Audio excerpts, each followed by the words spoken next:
Hello everyone and welcome back to another episode of Total War Warhammer 3, where we play as Tamurkhan, and we continue our war against the challenges of Khorne. So let's start with taking the settlement of Plesk. It's a decisive victory, very good. And we will occupy that settlement.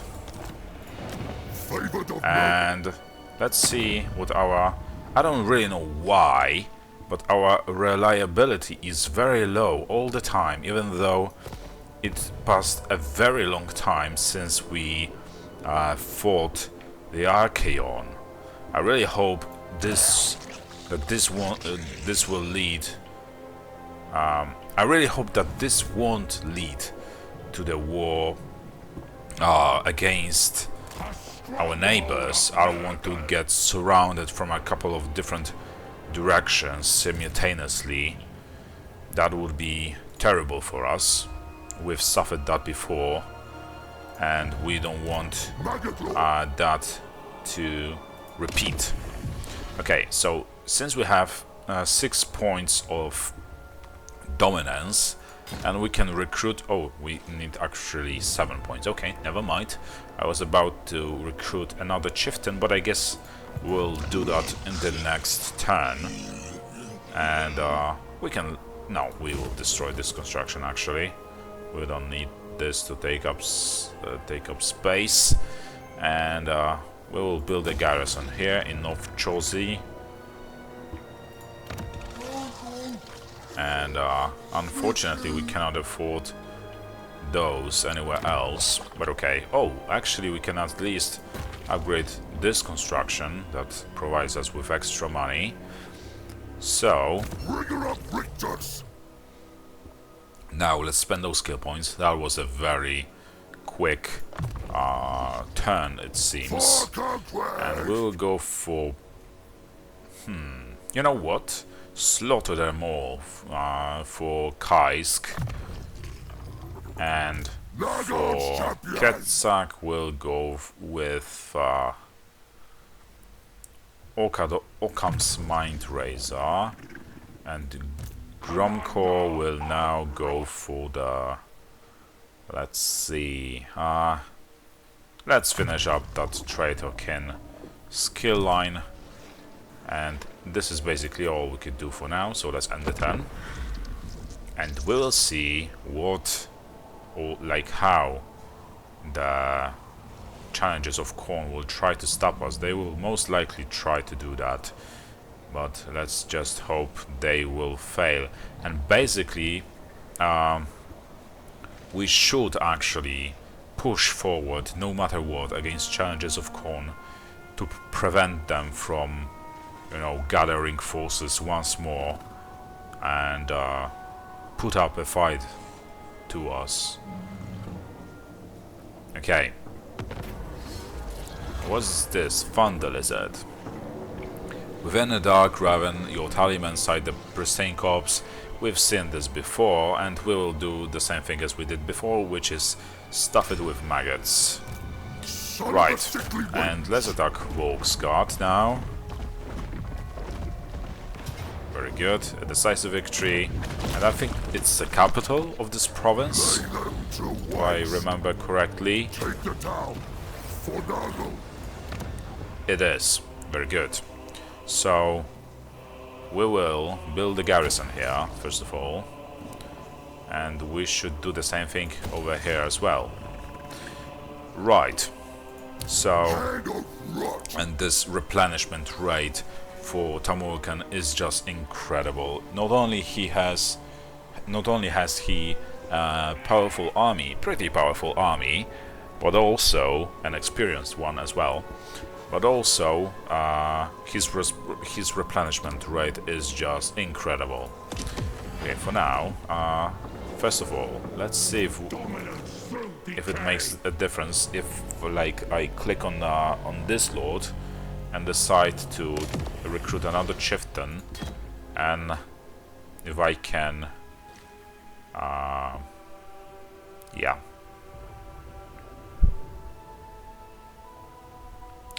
If I can move this guy, or like will he spawn right next to that army. Sickness is delight. Okay, and from what I see, now I know what is happening around here, so now I know why sometimes the fealty does not increase for some of our chieftains. It is because you can only do this by performing certain actions, like you know, as you can see, for Gromko it's purchasing chieftain units and defeating vampire units, vampire cores or tomb kings in battle. And for this guy it's defeating high elves, dark elves or wood elves in battle. But I'm not sure if it's if he has to be in that fight or not. My guess is he has to be, but who knows. And for Kargan it's raising settlements, defeating Empire, Bretonia, Cathay or Kislev in battle. So I guess we've just recruited him just in time. Okay, so some tales told in bawdy taverns or recounted amid frightened whispers in small towns describe Kargan the Crazed as the personification of chaos itself. Gripped by delirium and madness, this distinguished warrior of chaos is exalted by the Runo's powers, drawing the most avid worshippers of blood and carnage to his banner to wreak havoc upon mortal realm. Though he spirals in a blood frenzy of his own making, Kargan is not without direction. He leads his warband against the forces of order wherever they appear, and pledges himself to any cause that will lead him into the heart of violent slaughter. Very good. So it seems like he actually got placed right over here. Right over here. So to make the most of our chieftains, I think we'll actually move this guy out of our army, and we will move out of Tamurkhan's army, and we'll place this guy inside there, and we will move this guy to Guletor, because his fealty increases when fighting the Dark Elves, and Hargraf are the Dark Elves. So I think this is the best way we can make the most of him, basically. So, okay. And there's that. Garrison Lord didn't move. Yeah, we know that. We'll wait a little bit longer before we perform any actions. And can we recruit like some kind of renowned regiments into this army? Okay, we could recruit those rotting riders, and I think we will actually do that. Right, we will discard one of this band, one of these units. Such fine specimens. And if it goes like this, this army will be even more powerful than Tamurkhan's army, which will be pretty interesting to see. Right, and also I think in the future, in the nearest future, we'll try to recruit some more of these units into this army, because they seem to be more powerful than these guys. I mean, these are tier 3 and these guys are tier 4, and these are tier 2, so, you know, it's only best. And we could also... But we would have to... like... We would also have to spend some dominance to recruit this toad dragon in some of our armies. Maybe, possibly, who knows. But okay, never mind that for now. And is there anything else to be done? We have to spend those skill points. And we'll go for fleet-footed for Tamurkhan. Favored of Nurgle. Maybe this will pay off. Casualty replenishment rate plus 5% in for Hero's Army. And it's Kargan this time.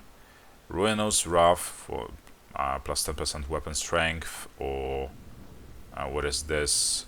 Nurgle Corruption. We'll go for weapon strength. And Blade Master. And in a Blade Master, thick-skinned. All of it. And for this guy, we'll go for Occam's Mind Razor once more. Very good. We know that low didn't move, it doesn't really matter. And yeah, so we can just... it says there are some building upgrade available, but once again, I don't think they are of any importance to us. Some are, as you can see, like this one. So, other than that, I think we can just understand.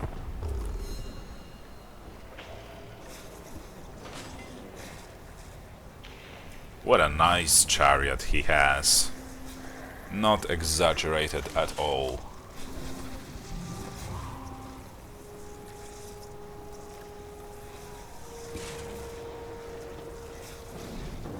Come on, guys. Hurry up. I have conquest to make.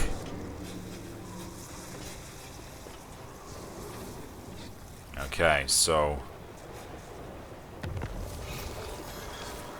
the wild hunt begins. So Orion will now behave more aggressively towards his neighbors. We don't care about that, we are far away from Orion. Okay, let's attack Yetchich. And we are occupying that settlement, and isn't that the end for the challenges of Khorne? Province secured, faction destroyed. Exactly. Very good. This is exactly what we wanted. So right now we made ourselves an opening around here. And look, yeah, there are Skavens. There is Skaven Undercity in Prague. No question about it.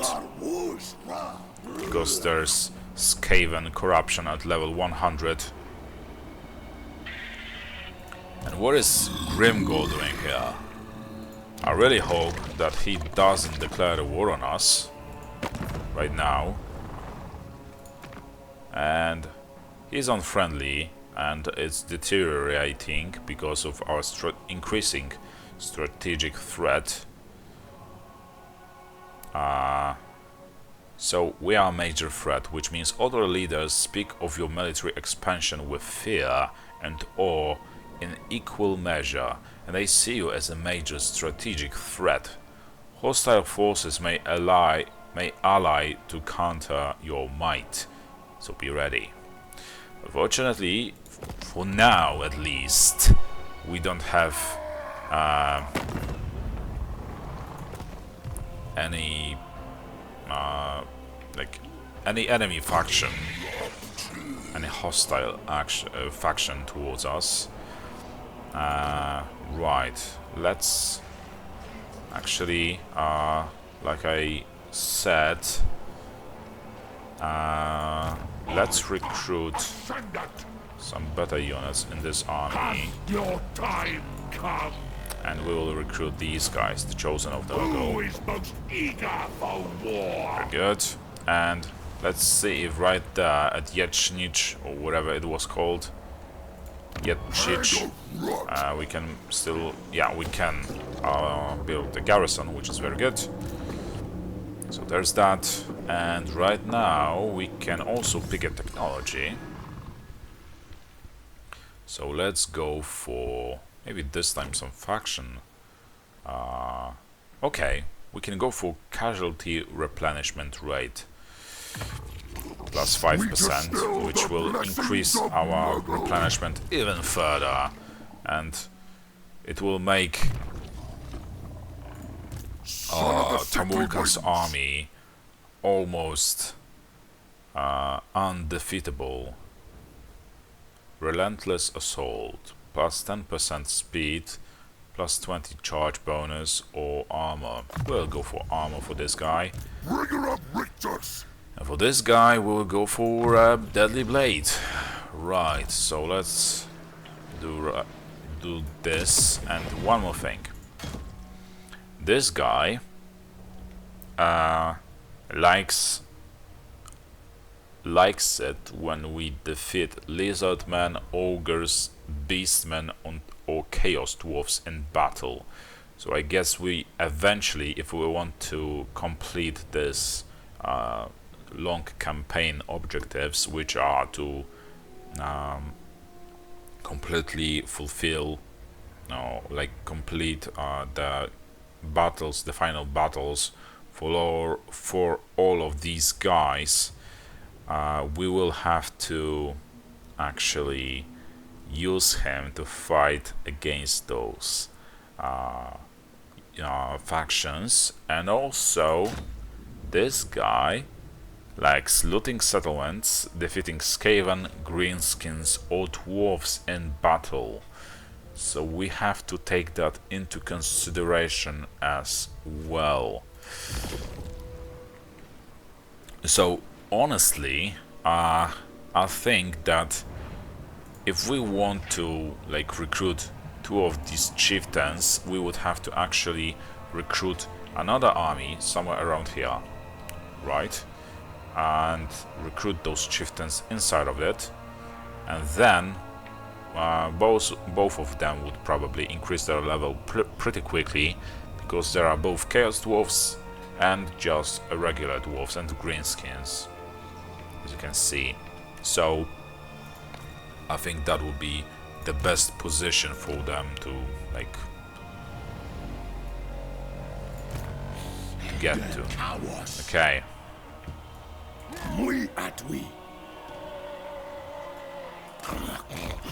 So garrison law didn't move still, and we are waiting with war against Hargraf, because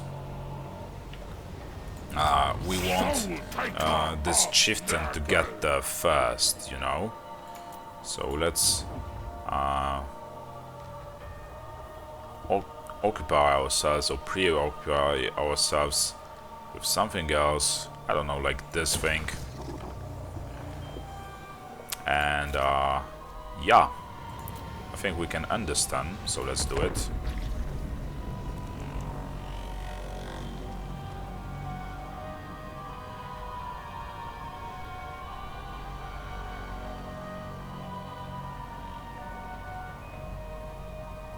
So I think we are perceived as a strategic threat, mostly because almost every turn we conquer some settlements, and that is why they start to fear us. They start to fear that we will come for them as well. And what is happening around there? Grimgor is going in, as you can see, and he is going in fast and hard. Oh, I know now why this happened, because he confederated with Dripping Fangs. Okay, that makes sense. Champion of Decay. First of all, let's move Getzak. We'll move him over there.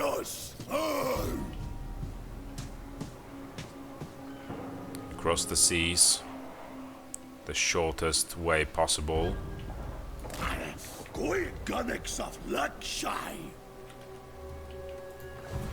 Okay, and there's that. For Tamurkhan, where can we go with him? We want to continue our conquest, but we don't want to attack Skavens just yet, because we need guy. Oh, actually, no, there are not a lot of Skavens around here, so we might be pretty safe to actually declare the war on Clan Molder right now, especially that they have no forces, it seems, and only 2 settlements left. So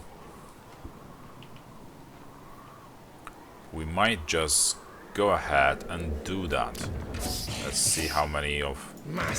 what do they have? So Prague is basically a single settlement, and Helpit is also a single settlement, are a single settlement provinces, which would make it even like...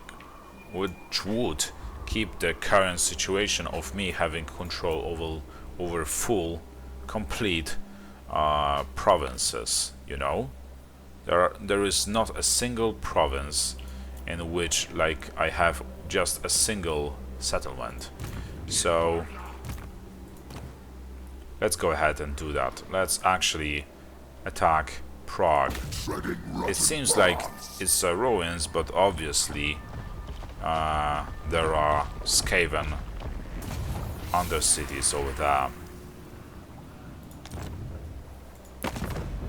And we can declare the war on them. They have a trading agreement with World Walkers, which is pretty weird for me, but okay. And they are at war with Masters of Innovation and the Man-Eaters. Okay, we can just take it easily. Very good, province secured. Why did it just go away so far? Never mind. We should actually build a garrison here first,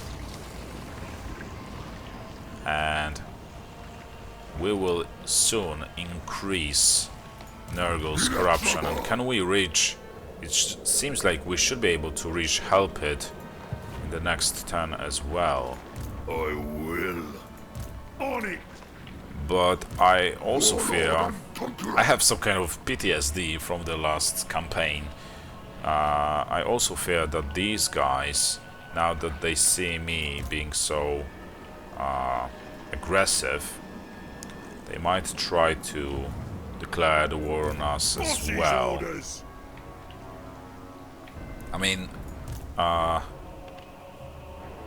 there are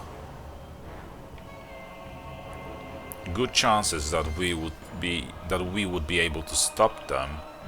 But you know how it is. We can never be certain of anything. And are there any dwarfs left, basically? I don't know. And it seems like these guys have a terrible, incredibly big empire, you know? But okay. Also, let's see. So we don't see any human races, so I guess Kislev got pushed out pretty badly. Okay, so what can we do right now? We can still continue to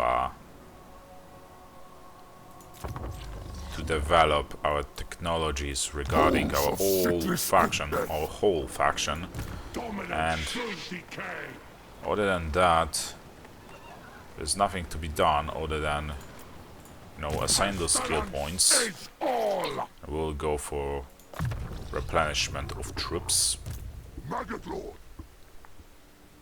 And let's go for, I don't know, Aura of Chaos, Deadly Blade, and that will be all. And there is a commandment available, so let's pick the same thing as we always do, which is Plague God's Nursery. And look at that, can you believe that happening? Prague falling to Tamurkhan's influence, or like under Tamurkhan's control. That would be very interesting. So yeah, the forces of chaos under our banner, under banner of Nurgle, are pouring into human race territories, deeper in than any other race, I believe.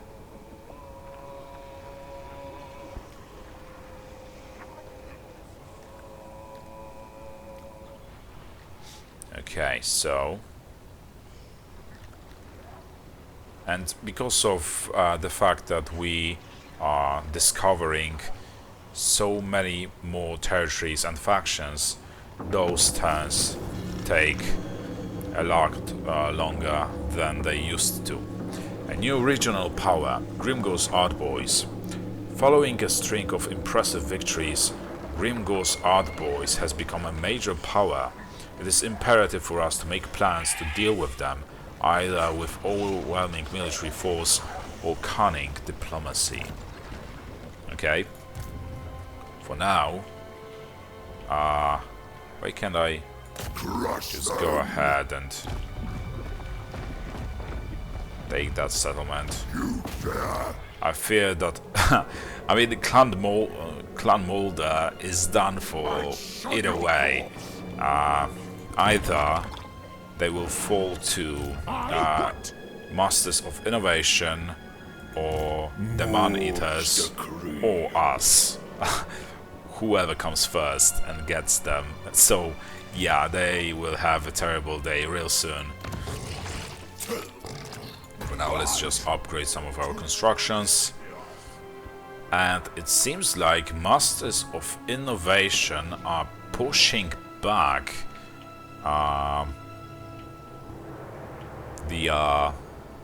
you know, the Chaos Dwarfs, it seems. Just a little, but enough to make a difference. Okay, and how much longer before this guy gets the 3 turns? Or, yeah, 3-ish turns before he gets that. And then we will be able to declare the war on our Graf. Probably. Yes, we will see. We might be forced to recruit yet another army, which would make sense. Right. Garrison law didn't move. Yeah, we know that. And there are no upgrades available for real. In reality, I mean.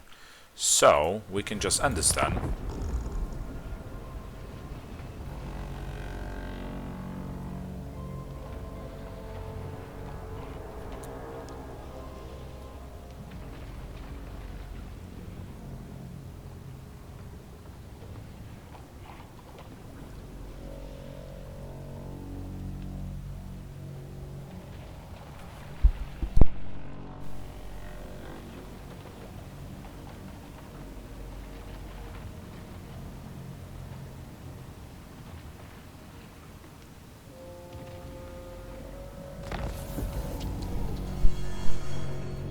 Okay, so Champion of Decay. nothing really happened around our territories, and it seems like Cowards, face me. the Man-Eater are besieging now a hell pit, but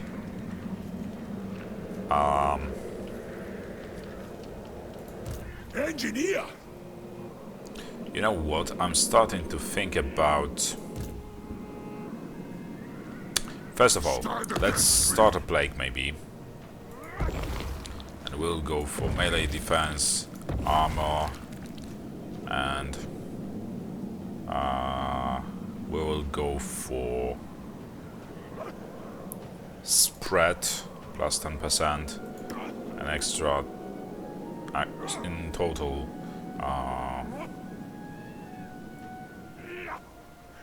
45% spread, and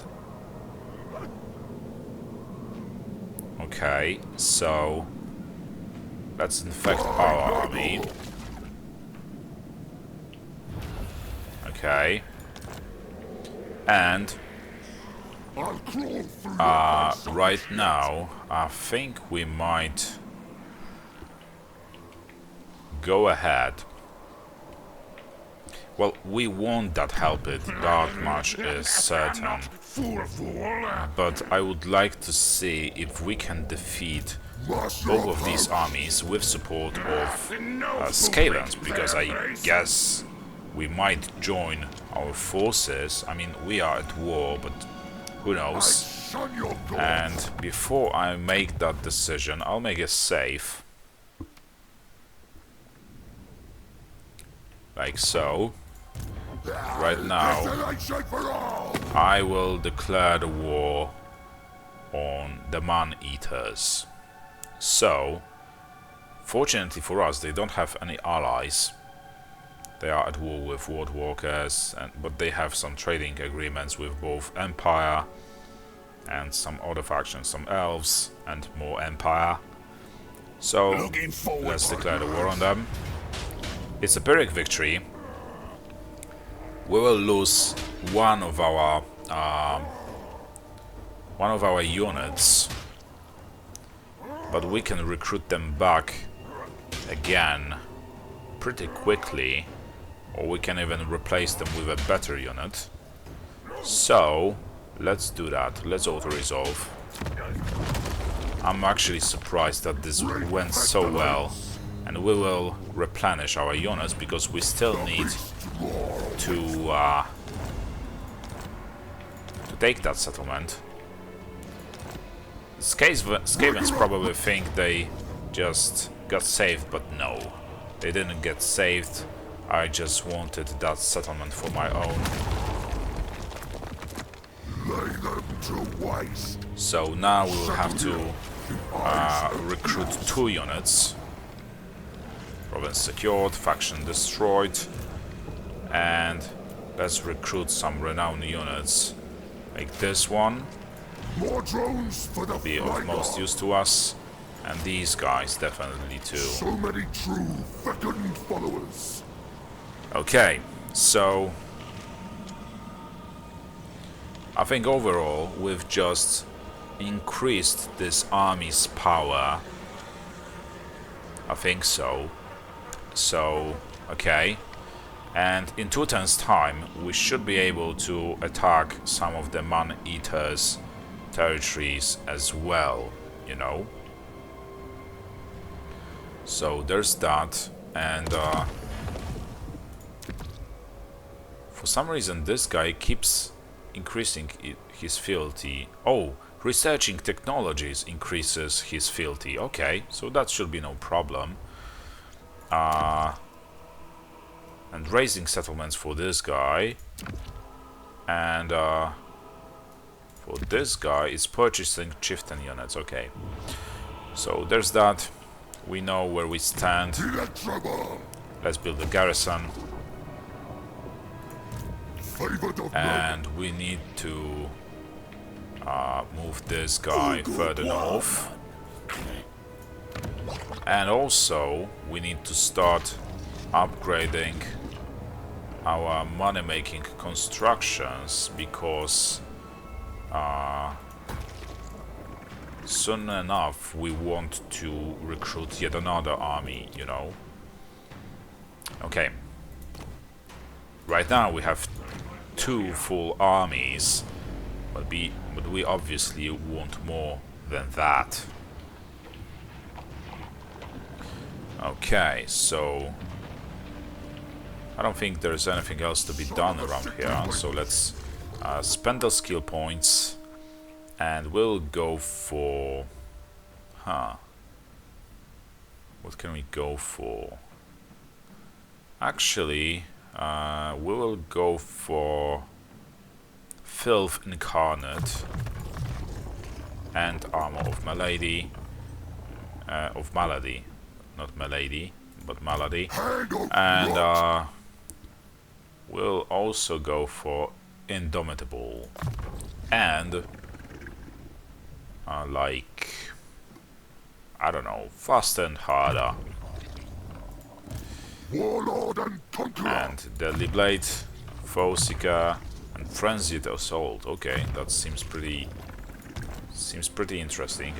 An interesting name of that skill. Okay, we'll skip this one, obviously, and we've already spent our money on whatever we could. We want increased control over here,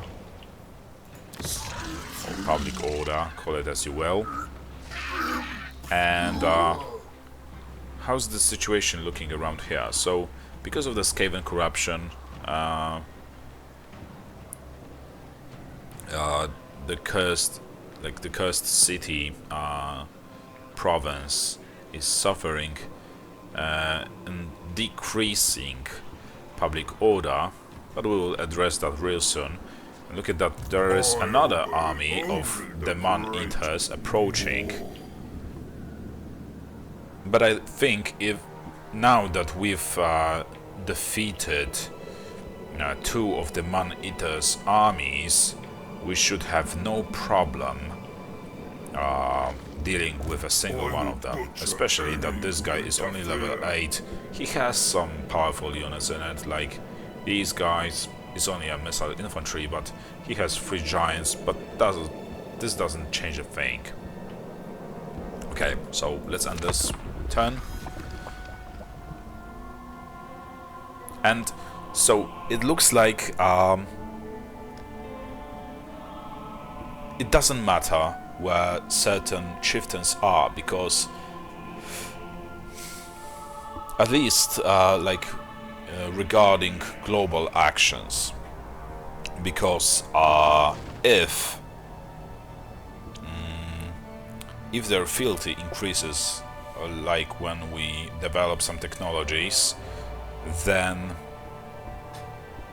maybe it works the same regarding fighting certain races.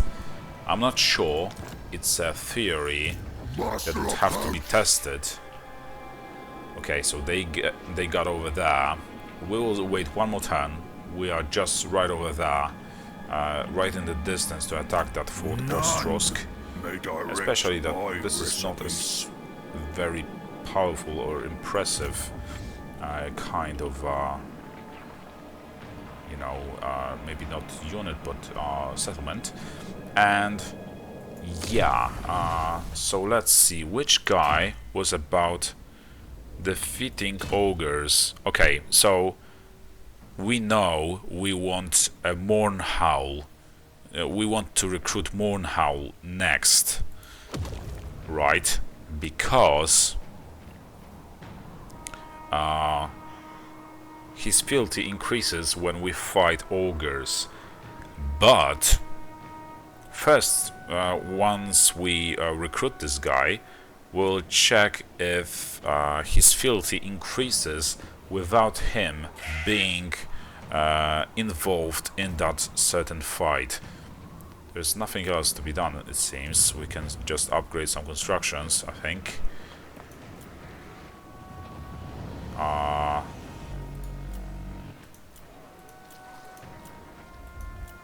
Like, I guess we can only go for these. Okay, and we can still move this guy. So yeah, once we recruit him, we will have to check if it's enough for him to just be recruited and all the armies can fight against those factions, you know? To see if his fealty will increase when he's outside of that fight. Okay, there's nothing else to be done, so I think we can end this turn.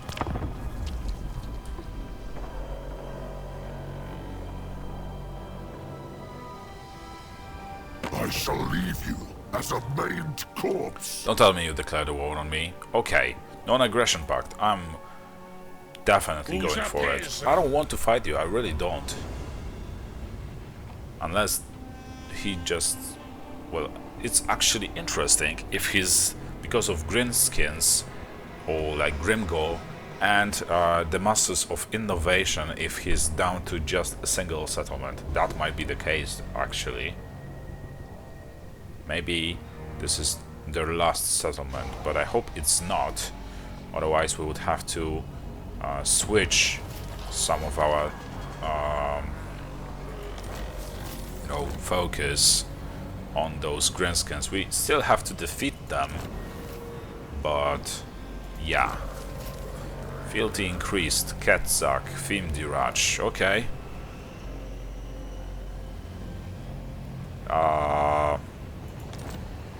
And I think that all we can do right now with him...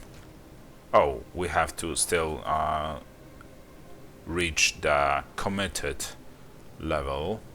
Okay, so... Okay.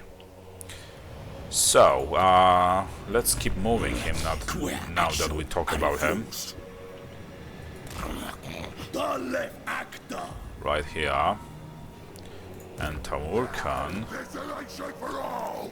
has to go fight the guys sitting in Fort Ostrosk. And we need to deal with them the same way as we did with the challenges of Khorne, which is we can't give them a moment of breather. Once that we've beaten so many of them, we should pushing forward as fast as possible, take as many settlements as possible in the shortest time possible, so that they don't regain their power. And let's look into their power right now. So they got beaten a little, and yeah, we are still... Well, if we pick their armies one by one, like we did right now, or in our last couple of turns, this should be no problem to us. But I guess we will have to see, you know, how it goes. For now, let's just upgrade our money-making constructions. Like I said, we want to increase our income, and first of all, before we the Bleeding Spire, before we can upgrade the money-making construction, we need to upgrade the main construction first, which sometimes happens. And over here we can go for, I don't know, like this construction perhaps. And yeah, there's still some technology to be chosen from, and we'll go for grants line of sight when a plague is spread. Okay, that seems pretty interesting.